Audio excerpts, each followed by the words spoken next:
Indonesia Asia মহাদেশের একটি গুরুত্বপূর্ণ দেশ।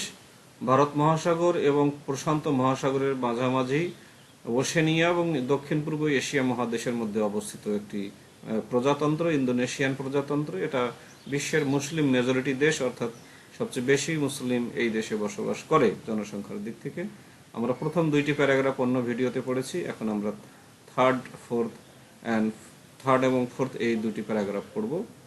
The Indonesian archipelago has been a valuable region for trade since at least the 7th century, when the Sriwijaya kingdom formed trade links with China. অর্থাৎ প্রায় সপ্তম শতক থেকে ব্যবসা বাণিজ্যের জন্য ইন্দোনেশিয়ার এই দ্বীপপুঞ্জ একটা খুবই প্রয়োজনীয় এলাকায় পরিণত হয়েছে, যখন শ্রীবিজয় কিংডম চায়নার সাথে ব্যবসায়িক সম্পর্ক তৈরি করেছিল। Indonesian history has been influenced by foreign powers drawn to its natural resources. তো ইন্দোনেশিয়ার ইতিহাস বিদেশি শক্তির দ্বারা বারবার প্রভাবিত হয়েছে, আর এই বিদেশি শক্তিরা এর ন্যাচারাল প্রাকৃতিক সম্পদের কারণেই এখানে এসেছিল। Under the Indian influence, Hindu and Buddhist kingdoms flourished from the early centuries C. অর্থাৎ প্রথম দিকের শতাব্দী থেকেই ভারতীয় প্রভাবে এখানে হিন্দু এবং বুদ্ধদের সাম্রাজ্য বিকশিত লাভ করেছিল। মুসলিম ট্রেডার্স লেটার ব্রট ইসলাম, পরবর্তীতে মুসলিম ব্যবসায়ীরা ইন্দোনেশিয়াতে ইসলাম নিয়ে আসেন। And European powers fought one another to monopolize trade in the spice islands of Maluku during the age of discovery. অর্থাৎ ডিসকভারির যুগে বা আবিষ্কারের যুগে সে বিখ্যাত মশলার দ্বীপ মালুকুতে ইউরোপিয়ানরা এদের ব্যবসায়কে মনোপলি বা একচাটিয়া করার জন্য একে অপরের সাথে ফাইট করেছিল। তাহলে এখানে ইউরোপিয়ানরা তাদের এই মালুকু দ্বীপে মশলার ব্যবসাকে মনোপলাইজ বা একচাটিয়া করার জন্য একে অপরের সাথে ফাইটিং করেছিল। Following 3.5 centuries of Dutch colonialism, অর্থাৎ ডাচরা যখন ইন্দোনেশিয়াকে তাদের উপনিবেশে পরিণত করেছিল তার প্রায় 350 বছর পরে, Indonesia secured it independence after world war two.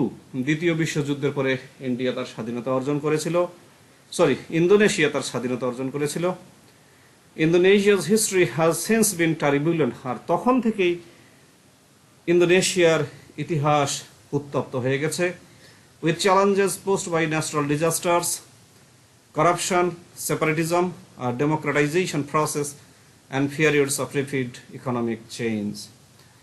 যে সমস্যাগুলোর মধ্যে হলো প্রাকৃতিক দুর্যোগ, দুর্নীতি, বিচ্ছিন্নতা, গণতান্ত্রিক প্রক্রিয়া এবং দ্রুত আর্থিক পরিবর্তনের সময়।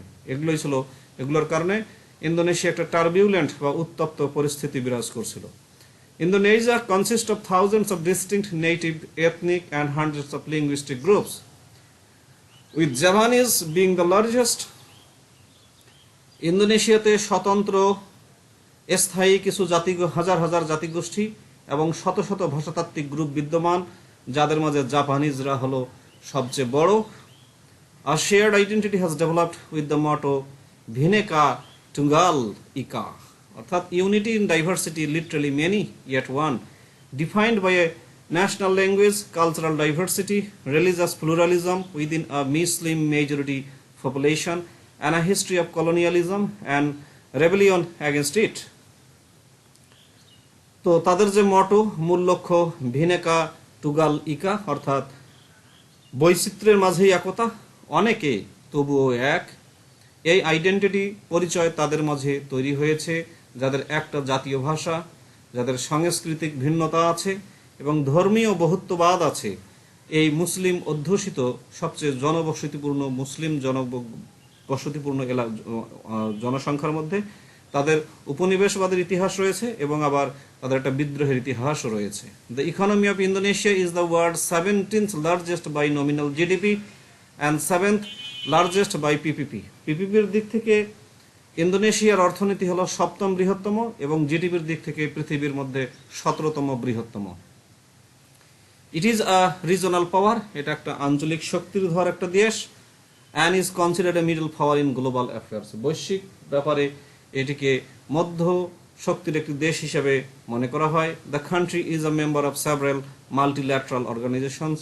এই দেশটি বহুমুখী অনেকগুলো সংগঠনের সদস্য, including the United Nations, world trade center, G20 world trade center এবং ইউনাইটেড নেশনসের মতো এরকম সংগঠনের সদস্য, এবং a founding member of the non aligned movement, association of south east Asian nations, east Asia summit D8 and the organization of Islamic cooperation. অর্থাৎ Islamic cooperation, D8, east এশিয়ার summit, association of south east Asian Nations এবং নন aligned movement বা NAM এর প্রতিষ্ঠাতা সদস্য হলো এই Indonesia. তাহলে আমরা পরপর দুটি ভিডিওতে ইন্দোনেশিয়া সম্পর্কে আমরা সংক্ষিপ্ত আইডিয়া লাভ করলাম। ধন্যবাদ সবাইকে, বাবাই।